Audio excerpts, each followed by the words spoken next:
안녕하세요 뉴이터 여러분, 훈민아빠입니다. 오늘은 요즘 과열이라는 말이 숱하게 나오고 있는 스펙 투자 특별편입니다. 올해 들어 공모주는 국민 재테크라고 불릴 정도로 인기를 끌고 있는데요. 그렇지만 최근 크래프톤이 상장 첫날 공모가를 밑돌면서 이제 공모주 신화가 끝나는 것 아니냐는 이야기도 나오고 있습니다. 하지만 스펙은 첫날 좀 급등락을 반복하고 있긴 하지만 모두 다 공모가는 좀 웃돌면서 스펙이 투자 대안이라는 이야기도 나오고 있는데요. 오늘은 주린이 김유선 수습 기자와 함께 스펙을 대해부해보는 시간을 갖도록 하겠습니다. 오늘 이 영상만 보시면 이제 스펙 투자는 마스터하실 수 있을 겁니다. 저 공모주에서 스펙이 히든카드로 떠올랐다고 하는데 스펙이 정확히 뭔가요?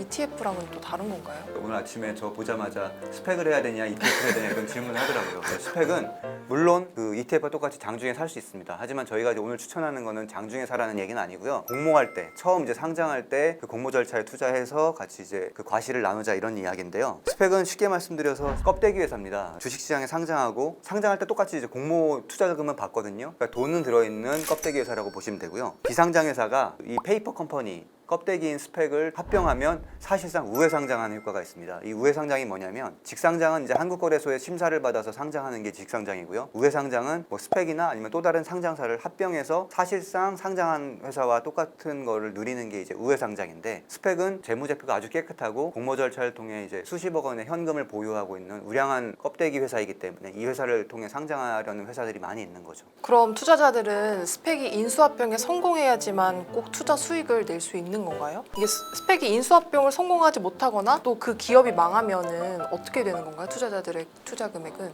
일단 스펙은 공모 청약할 때 공모가가 한 2,000원 정도로 정해져 있습니다. 2,000원의 공모를 밟으면 그 돈을 은행 금융기관에 예치해놔요. 그래서 금융기관에 예치한다고 해서 이자가 높진 않지만 그래도 원금은 보존이 되고요. 스펙은 3년 동안 그 합병할 기업을 찾게 되는데, 만약에 못 찾게 되면 그 돈을 주주들에게 분배하고 해산합니다. 보통 이제 공모가가 2,000원이라고 하면 2,000 몇십 원 정도는 주면서 해산을 하거든요. 그래서 공모 투자자 입장에서는 원금을 보존할 수 있죠. 그러면은 인수합병하는 회사가 뭐 마음에 들지 않거나 이럴 때는 투자를 또 철회하거나 이럴 수도 있나요? 유명한 플랫폼 기업이나 유명한 기업을 인수하면 좋겠지만 인기 없는 굴뚝 기업을 인수한다거나 하면 이제 스펙 주주들 입장에서는 좀 억울하거나 반대 의사를 표명할 그 충분한 이유가 있죠. 그래서 실제로 주주들이 반대해서 합병 실패하는 경우가 되게 많이 있긴 합니다. 근데 스펙 보면은 이름이 다 좀 어렵더라고요. 뭐 삼성 머스트백 5호 뭐 이러는데 이건 뭘 뜻하는 건가요? 이 암호 같기도 한데 이게 머스트백 1호도 있는 거예요? 1호, 2호, 3호 이렇게 다 있는 1호, 건가요? 2호, 3호 순서대로 가고 있고요. 지금 NH 스펙은 조만간 상장하는 것 중에 22호까지 있거든요. 꾸준히 상장을 시키고 있어요. 그 1호부터 순서대로 붙는 거고요. 보통 그 회사에 브랜드 이름을 붙이는 경우도 많아요. 유진은 챔피언이라고 붙이기도 하고요. 유진의 HTS 이름이 챔피언이거든요. 그래서 그런 식으로 붙이기도 하고 뭐 다양한 이름이 있습니다. 근데 이 스펙이 이렇게 최근에서야 투자 이렇게 주목을 받는 이유가 있을 것 같은데 뭔가요? 일단 스펙은 구주도 없죠. 그러니까 기존에 주식을 팔려겠다는 투자자들도 없고,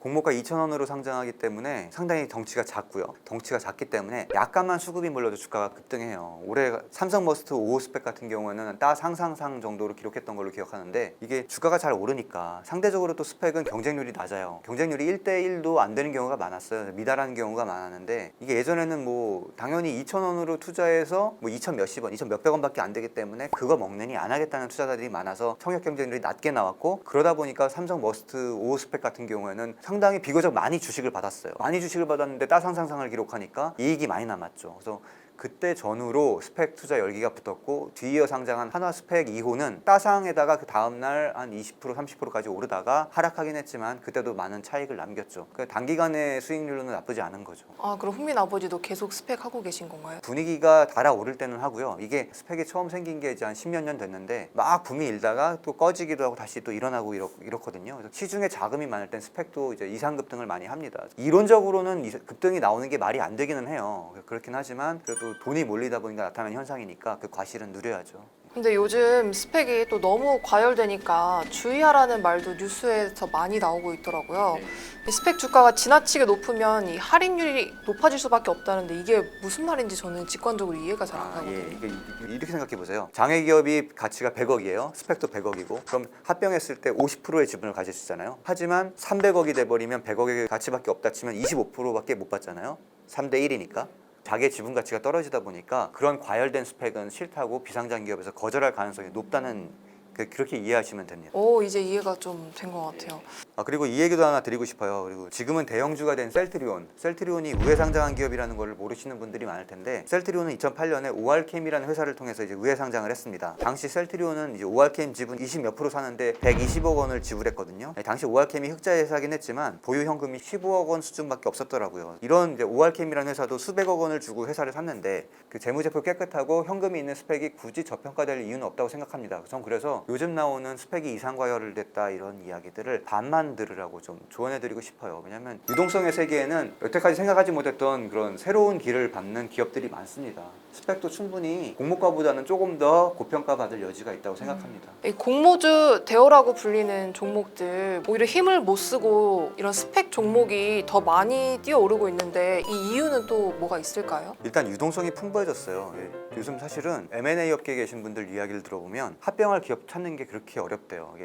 오랜 기간 한 500, 600에서 머물던 코스닥 지수가 1000을 넘으면서 뭐 매각 한다는 소문만 돌아도 주가가 급등해요. 그래서 껍데기만 남은 기업도 막 천억씩도 찍고 그러니까 스펙도 사실은 이상급등할 이유는 충분한 거잖아요. 어떻게 보면 코스닥 기업은 자본 잠식된 기업들도 많은데 스펙은 깨끗하기라도 하죠. 그래서 유동성의 힘이라고 보시면 되고요. 돈이 넘쳐서 나오는 어쩔 수 없는 현상입니다. 근데 이게 페이퍼 컴퍼니잖아요. 말 그대로 서류상 회사인데 투자자들이 덜컥 믿어도 되는 건지. 아까도 말씀드렸다시피 이제 증권회사와 주요 금융기관이 참여해서 스펙을 형성을 하고 약간의 이제 신용도는 담보돼 있다고 볼 수 있겠죠. 예를 들어 한국투자증권이 만들었다 그러면 한국투자증권에 당장 망할 거라고 생각하는 사람은 없잖아요. 그래서 믿고 넣는 거고요. 그 자금은 대부분의 은행이나 뭐 증권금융 이런 데 예치돼 있기 때문에 안심하고 투자를 하셔도 됩니다. 근데 이거는 한번 명심해 두셔야 돼요. 공모 절차 때 스펙을 투자를 추천하는 거지 상장돼 있는 스펙을 투자하는 건 좀 조심스럽게 접근해야 됩니다. 왜 그러냐면 아까 원금 보존된다는 것도 공모주 투자 입장이지 내가 3,000원이나 4,000원의 주식을 샀는데 3년 동안 합병을 실패해서 청산하게 되면 2,000 몇십 원밖에 못 돌려받거든요. 그럼 반토막의 손실을 보는 거기 때문에 장중에는 상당히 조심스럽게 접근하셔야 되고요. 굳이 사신다면 상장 초기가 좋기는 해요. 왜냐하면 3년의 시간이 남아있으니까. 이제 청산까지 한 달밖에 안 남은 스펙은 거의 그대로 끝날 가능성이 아무래도 높겠죠. 그래서 그런 종목은 되도록 조심하시고 시간 가치가 충분히 있는 스펙 위주로 매수를 하시더라도 하는 게 좋을 것 같다고 생각합니다. 그 스펙이 2,000원이라고 하셨잖아요, 아까. 네네. 그러면 증거금은 어느 정도 필요하고 보통 경쟁률이 높은 공모주처럼 한 5주 정도만 받을 수 있는 건지 궁금하거든요. 스펙은 제가 알기로 이게 회사마다 다른데 그냥 100% 내야 되는 경우도 많습니다. 그래서 2,000원짜리 공모를 한다면 2,000원 곱하기 10을 해서 2만 원씩은 넣어야 되고요. 주식을 몇 개 받을지는 사실 몰라요. 그 전체 계좌 수가 요즘처럼 스펙이 화랑일 때는 더 많은 계좌가 들어오기 때문에 몇 개가 들어올지 모르는데 하나 스펙 같은 경우에 저 같은 경우에 계좌당 6주는 받았어요. 그에 상대적으로 스펙은 아직 덜 하긴 하는데 사람들이. 그래서 그 일반 공모주보다는 더 많이 받을 수 있습니다. 그 스펙 같은 경우에도 상장 첫날 그 매도를 해야 되는 건지. 굳이 사실은 거래량을 봐야 될 것 같아요. 스펙은 유동성이 충분해서 사람들이 막 밀고 올라갈 때는 거래가 얼마든지 돼서 잘 팔 수 있는데 상장되어 있는 스펙들 보시면 아시겠지만 소외된 스펙들은 거래량이 하루에 뭐 몇천 주밖에 안 되는 경우도 많거든요. 거래량이 너무 없으면 내가 주식을 팔 수가 없잖아요.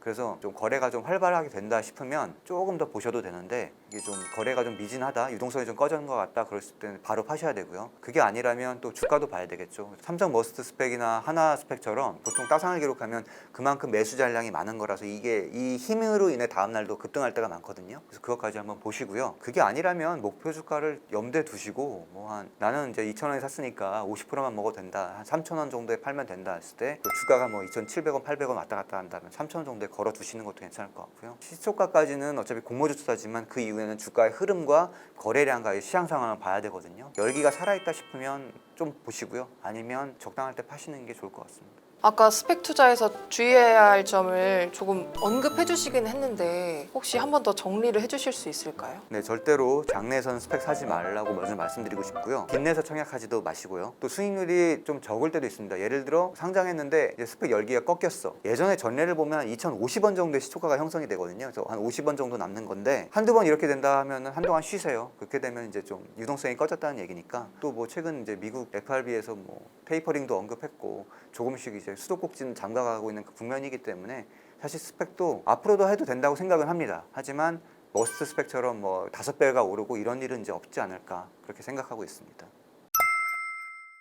자, 오늘 주린이 대상 스펙 투자에 대해 이야기해봤습니다. 혹시 놓친 것들, 궁금하신 것들 있으시다면 댓글 남겨주시면 성심성의껏 답변 드리겠습니다. 자, 여러분 도움되셨다면 구독, 좋아요, 알림 설정 부탁드리겠습니다. 감사합니다. 국민아빠였습니다.